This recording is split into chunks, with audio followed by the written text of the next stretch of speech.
So basically, Bellular has made a video on Midnight and the ability Pruning. The numbers are in. Midnight's ability Prune is brutal. 107 abilities deleted is on the thumbnail.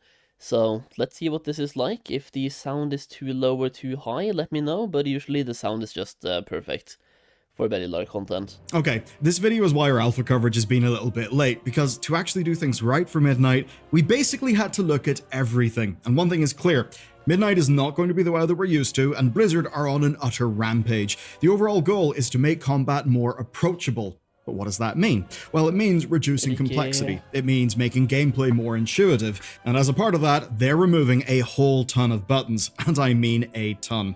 The Midnight Prune is real, and we've actually ran the numbers on what everyone started with and is going to be left with. So today you'll find out which specs have been hit the hardest, which ones still need a bit of a prune, and whether Blizzard are making the game feel better or a whole lot worse. It's quite huge, but not as insane as you may think, though some of you will definitely log in to find some rather empty looking action bars, which is rather unlike how you'll feel after pruning your data from where it shouldn't be using Incogni, because they're both today's sponsor and your easiest way to fight back. You see, whenever data leaks, data brokers harvest it and then they sell it on. So if you've ever wondered how spam callers get your number, it's often stuff like that. And Incogni solves the problem by automating the legal work that you would otherwise have to do. And all you've got to do to get started is join at incogni.com/bellularwarcraft. There, you'll get 60% off the annual plan, which is the plan that I use. And here's how it works. You enter your info, and then it works. It does its thing. That's it. It's that easy. You see, you have a legal right to get your data taken down, but doing that means manual paperwork, and it's not permanent. What Incogni does is automatically scan the brokers, it then sends the takedown requests and adds you to the suppression lists. It does all of this automatically, and they rescan to make sure your data is kept down. And you can see my own progress on my own dashboard. 217 sent, 2 in progress, 215 completed, and I'm on 26 suppression lists. That really is peace of mind, especially when there's quite a lot of hacks, quite a lot of breaches going on, even, for one example, the recent stuff with Discord. And at incogni.com/bellularwarcraft, you get 60% off the annual plan, so check them out using my link today. Alright, how bad is it? Well, you're almost definitely losing some buttons. On average, specs are losing almost 3 things to press. To be specific, the actual average we calculated is 2.6. Having played the alpha, by the way, and the beta is also out now, I guess, when this turns into a video, but it's coming out in 2 days, when I'm watching this right now. It feels a lot more like, if I could compare it to a classic version, I would say Mist of Pandaria. Having played Midnight Alpha, it's almost like Mist of Pandaria, but some buttons are obviously called different names, but it feels very similar. Instead of having 6 or 7 or 8 cooldowns you're pressing, you go down to having like 3 major cooldowns, if you had them many more to begin with. Everything is just easier to play. 7.4. Now, look at the whole picture. Of all the specs that we tested, only 5 came out with more or the same number of buttons. The other 34, well, they are losing at least... Wait. Unholy DK has the same, no, even like more number of buttons? They've added 1 button. No, man, dude, oh. Based on Legion Remix, I want to be unholy. To be fair, I feel like I pressed like 5 buttons anyway, but oh, dude, some classes though have gotten insane changes. Like, look at Mage. Like Fire, for example, big difference. 1 button, and in the most brutal cases, up to 6 buttons. You may be wondering who got hit hardest then. Well, it's Holy Paladin, Holy Priest, and Enhancement Shaman. Then, on the other end, both Death Knight DPS specs actually gain a button, as does Fury Warrior. But here's the thing. The most common amount of buttons removed is a much more reasonable 2 buttons. Of course, knowing how much you lose is one thing, but we've also got total numbers to compare, where right now the average spec in World of Warcraft has 26.92 buttons to press. In Midnight, that drops to a nice round 24. The smallest amount right now is 22 buttons, and the highest amount is a rather... When he says 22 buttons, and like in Midnight 24, Okay, it's total, average total. And then you have average utility and average rotation. Because I was gonna say, there's for Death Knights as well, having 25 buttons as unholy, I'm pressing 5 or 6 of them. If you include cooldowns, we're up to like 10, 11. So yeah, average rotation 11.37 seems to be right. I hope he brings up the timetable again. Yeah, he does, just so I can see how much you're actually pressing. Insane 37. That, by the way, belongs to Resto Druid because of their cat form DPS, which isn't a surprise. Druids in general are a little bit bloated because of all their different forms, but they're not that much worse than others. Take a look here at Brewmaster Monk. They have 31 buttons, the highest of any tank in the game. Affliction and Demonology Warlock, they have got 29 each. That is a lot for just doing some DPS. In Midnight, all But if we take a look at, you have DPS, then you have utility, then you have total. So for Unholy, you have 11 for DPS, right? Demon Hunter, Vengeance, or let's just say Havoc, 11 as well for DPS. Restoration, 23 for DPS. Preservation, 21 for DPS. Windwalker only has 10, Fire Mage as well only has 9. Holy 19, Retribution has 9 as well. Like, some of these have very low amounts of buttons that they're pressing. That is like right now though. And then in Midnight, as a Beast Mastery Hunter, you go down to 7. Mages have 8 in every single spec. Looks like Fire even has 6. This is insane. Warlock as well, 7. Demonology has 7 buttons they're pressing for DPS. of these are coming down. As an example, Resto drops to 34, which is still super high. They're definitely an outlier. But Brewmaster, it comes down to 26. Warlocks drop to 25 and 26 respectively, but it's not just the higher end of things getting pruned. Take, as an example, Fire Mage and Havoc Demon Hunter. They were actually tied for the least number of buttons at 22. But in Midnight, they're actually down to 19 and 18 buttons respectively. So yes, the pruning is absolutely happening, and it's impacting almost everybody. But that's not the full picture, because I've not actually explained what I even mean by button yet. Because it turns out this story goes way beyond those numbers. Ooh, okay. My big fear would be losing my core gameplay, and that's where there is some good news. Of course, not every button is a button that you press all of the time. Plus, we're coming into a new expansion, which also means 10 new talent points. And here's why those things matter. You are probably losing more damage buttons than you are utility. So let me explain what all of this data actually is, and how we even got the numbers that I've been talking about today. What we did is we built a custom add-on that scrapes Blizzard's spellbook. Yeah, we went that deep for this video. Kinda cracked, but it was pretty fun. Now obviously, you don't have every spell at once because of your talents. So for every spec, what we did is we grabbed the most popular Mythic Plus build from Archon.gg. You may be wondering, why Mythic Plus? Well, just because it uses more buttons than raid builds in general, and that's because of utility and AoE. And that means that it's a very good comparison that kind of hits everything that a spec will do. After doing that, we pulled everything into a spreadsheet and categorized everything into damage, healing, personal, and utility, plus a final non-combat category to mop up things like raid buffs. After doing that, we then created as similar as possible builds on Alpha, and then we did the exact same process across every single spec. And that is how I can tell you this, the important thing. We are losing more actual damage buttons than we are utility buttons. Across the game, we're dropping 1.92 buttons from our rotations, but just under 1 button on average from our utility. So with that in mind, who got hit the worst? Well, the answer by the numbers... So they are just reducing the bloat while keeping the buttons you press a lot. I think that's cool, by the way. I personally think that's a good change. Some classes, though, I feel like have been pruned too much, but then again, yeah, that's just my opinion. Like, some classes, Fire Mage, for example, doesn't really feel insanely good, if I can say so. Doesn't really feel, you know? I don't know, like, I'm not the biggest fan of what they have done on the Fire Mage side of things. But maybe that's just me. Maybe I'm the crazy one here. I don't know. Just my take, though. But I will say, the amount of data they've gathered and the process to gather this data, they must have played the alpha a lot to get this, because that is, number one, a lot of numerical values they've been testing, number two, a huge testing process, and then putting it all together in a really easily readable, like, timetable, like this. Really cool. Good video so far, by the way, I like it. Is Frost Mage, Holy Priest, and Holy Paladin. All of them are losing 5 abilities from their core rotations. But there's a problem with me saying that, because healers have got to both heal and do damage. That naturally means they have a bloated number of buttons and therefore more. I really wish that wasn't a thing, by the way.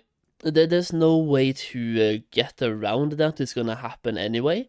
But maybe have a more consistent damage coming in M+, for example, because you see in M+ all the time, healers are expected to do DPS, especially when pushing keys, or even MDI and stuff.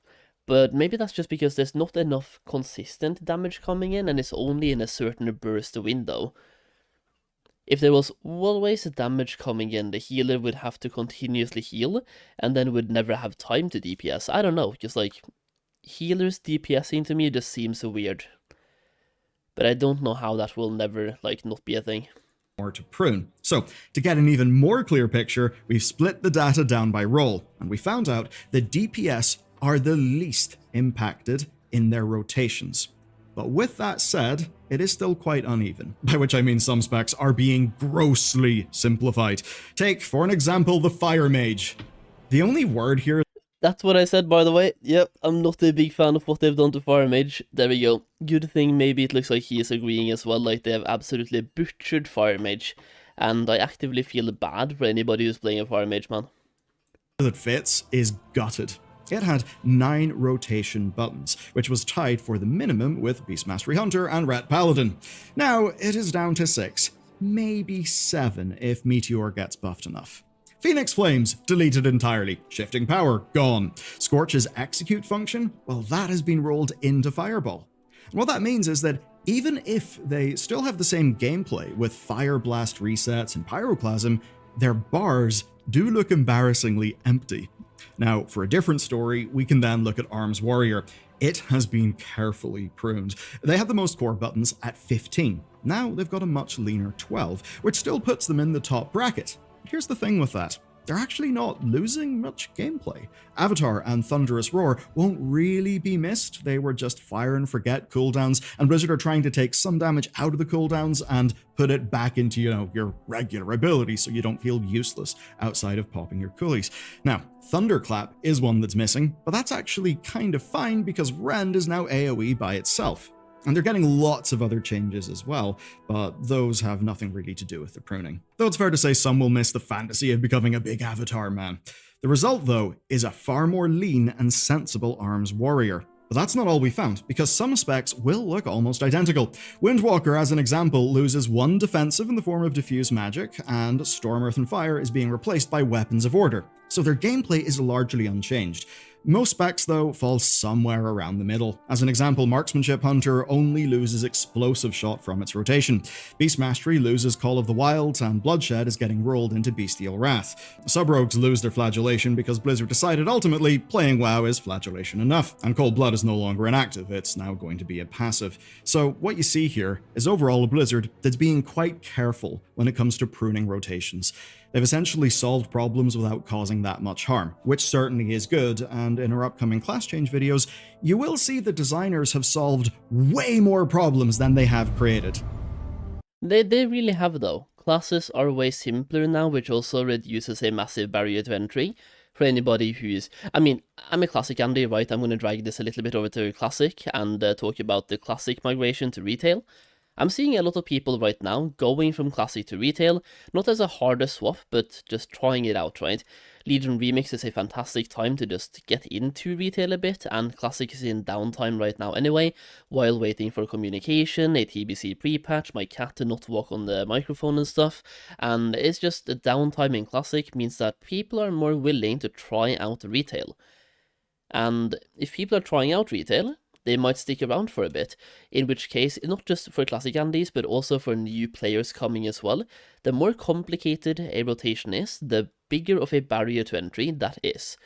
Blizzard wants the class to be easy to play, while still feel impactful, which is what they're trying to do in Midnight. Now, I will say, for Fire Mage, I think they have done too much. I think they need to maybe do some more changes to Fire Mage to make it more fun to play. Other than that, I don't really have that many complaints, having played on the beta. I played a Shaman on the beta quite a lot. I played a Boomkin. Boomkins feels really good, by the way. I like what they've done to Shamans as well, taking away a lot of the unnecessary buttons that we have to, like, not press all the time, but you have to press sometimes. And also played the new Demon Hunter spec as well, which I personally think is really cool, but that is a new spec, right? But still, cool spec. Now, the next topic today will be healers, because they really have had the biggest changes, but there's one or two things to talk about first, because I've got two very important examples. First, Assassination Rogue. It's an example of a spec that's been surgically simplified, where they actually didn't lose any buttons overall. But Shiv is changing category. Right now, Shiv opens a bonus damage window for your Envenoms, but in Midnight, it just goes back to being the utility poison button. And that basically makes their cooldown windows less punishing, and it just lightens the rotation a little bit. Now, our other example is a bit weirder. It's Frost Mage with its massive rework, where in total, it's got 5 fewer damage buttons than in Midnight. As an example, Icy Veins is gone entirely. Ice Nova now replaces Cone of Cold, you can't have both, and thanks to changes made to Shatter, Frost Nova doesn't give bonus damage anymore, it's purely just crowd control. Shifting Power is also gone for them, like it is for all the mages, but Ray of Frost has now came in as their major cooldown, their mandatory one, the one that kind of defines more the look and feel of their spec. But that's not the crazy part. Here's the crazy part. Glacial Spike and Comet Storm are staying, but not as their own buttons. Instead, Frostbolt and Blizzard will change into those buttons under certain conditions, which basically means you get to use those cool spells, but without having loads of button bloat that will make your key binding harder. I just think those are great examples of this stuff being done right, and I'd say that all in all, for us DPS players, Blizzard's actually done a great job with the pruning, thus far. I mean, where specs could have lost buttons that they would have wanted to keep, we instead are seeing those abilities get consolidated, like what we just covered with Frostmage, but also with Paladin. As an example, Hammer of Wrath now replaces Judgment during Avenging Wrath. That's one less button and no real loss. Now, we will do deep dives into every spec in the upcoming winners and losers video, because for now, I have something far more important to talk about, and that is maybe the real winners of pruning, maybe not. Healers. Right, healers have got the most buttons. It's been that way for a long ass time. They've got damage and healing in their rotations, and in our numbers, they're averaging 19 things to press. When you add utility, that goes up to 29.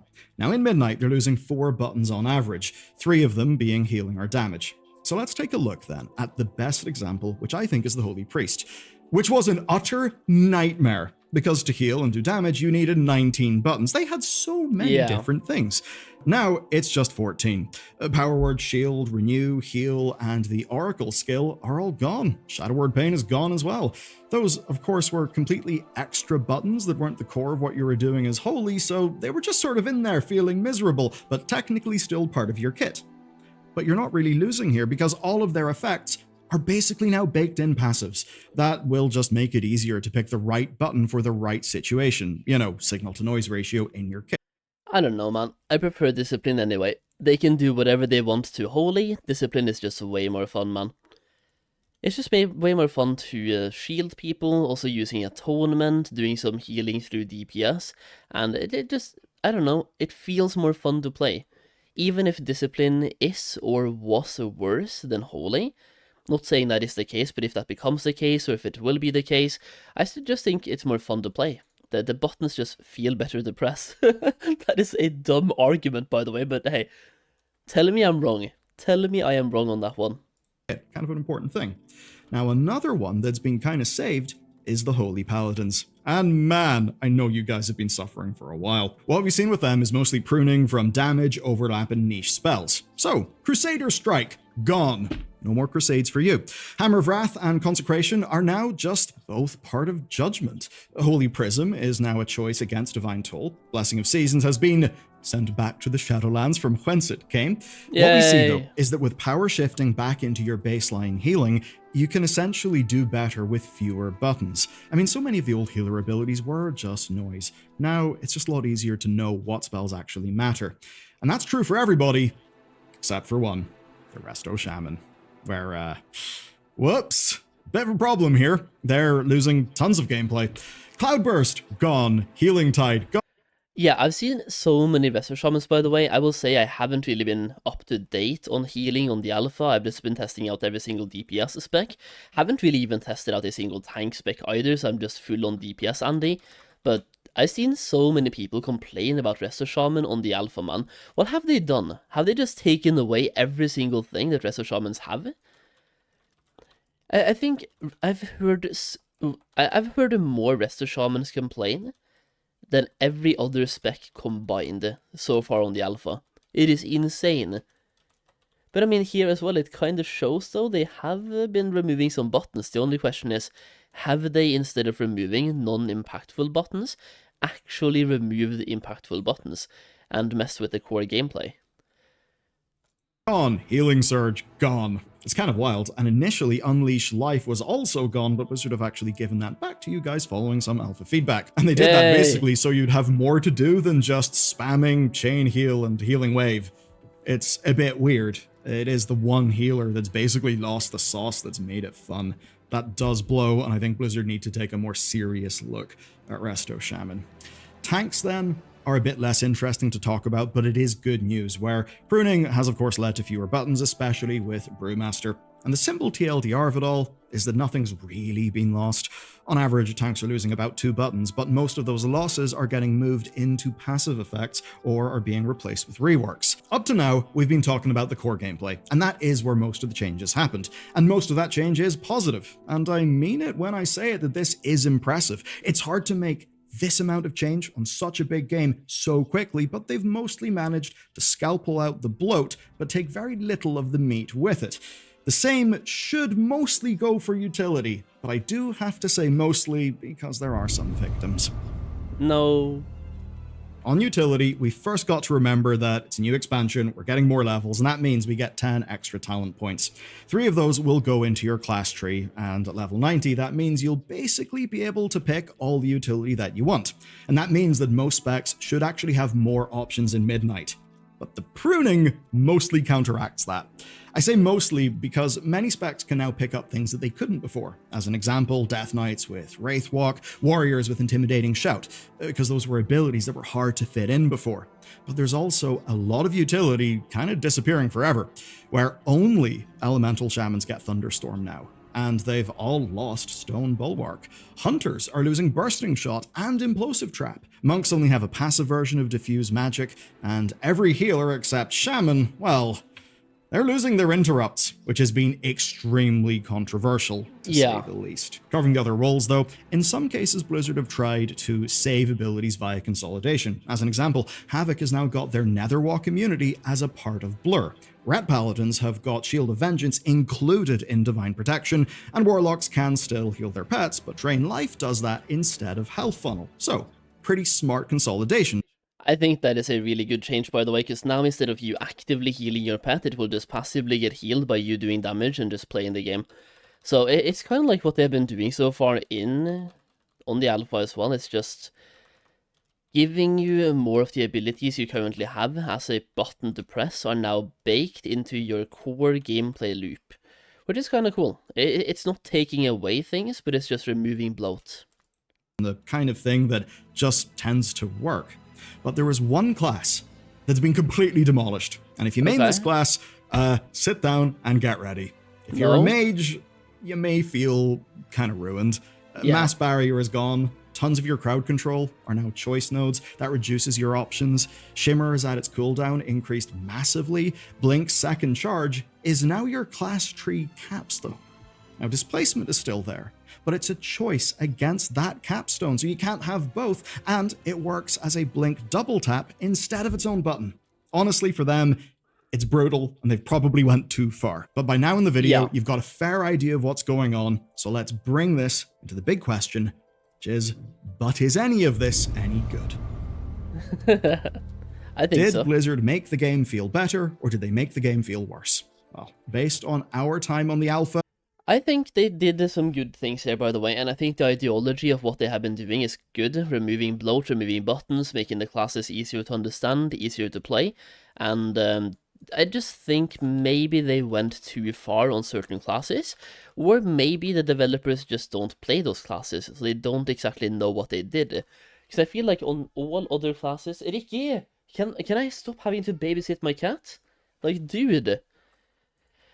The second I go live, every single day, like, no matter how much attention I give him before I go live, the second I press go live, he goes menace mode. Which is insane. Like, bro, let me play video games a little bit.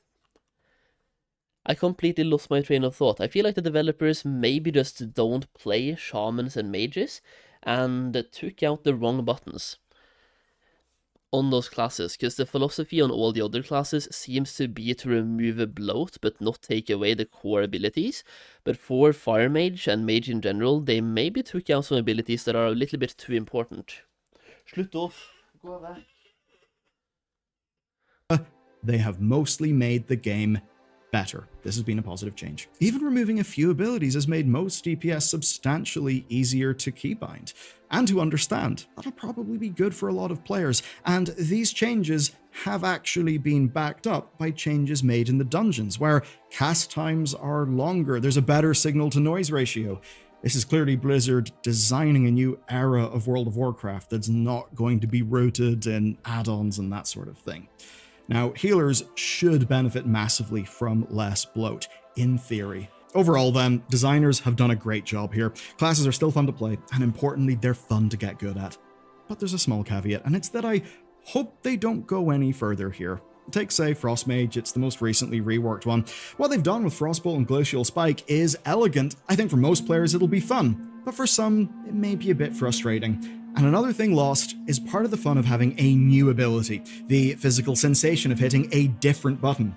When your bars look empty and you're pressing the same 3 to 4 buttons over and over again, then the rest of the game does need to be more exciting to make up for that. And of course, it's Blizzard's dungeon, raid, and encounter design that will be the proof of that. Anyway, this was a fun way to look into button counts, but there's another count that's kind of important. It's the subscriber count of World of Warcraft. We may have just found out what it is. It turns out, per something that Blizzard officially put out themselves, that WoW might be bigger than even the pre-Cataclysm peak. But I know one thing for sure, it doesn't feel like that, and in this video, we'll explain why. I'm not gonna lie, for a second there I thought he was gonna say there's one more count that counts, and that is the subscriber count, so please subscribe. That would have been insane. Just a nutty subscription call out at the end of the video. Hell yeah, dude. Good video though, and like I said earlier in the video as well, the amount of testing to gather this data on the alpha, but also in the like live version of the game, this video took time, man. So it makes sense why he hasn't been going balls deep on the amount of videos for the alpha coverage, because this one right here probably took 20 to 30 hours of testing. And then do you have the editing and putting things in order as well afterwards? Good video.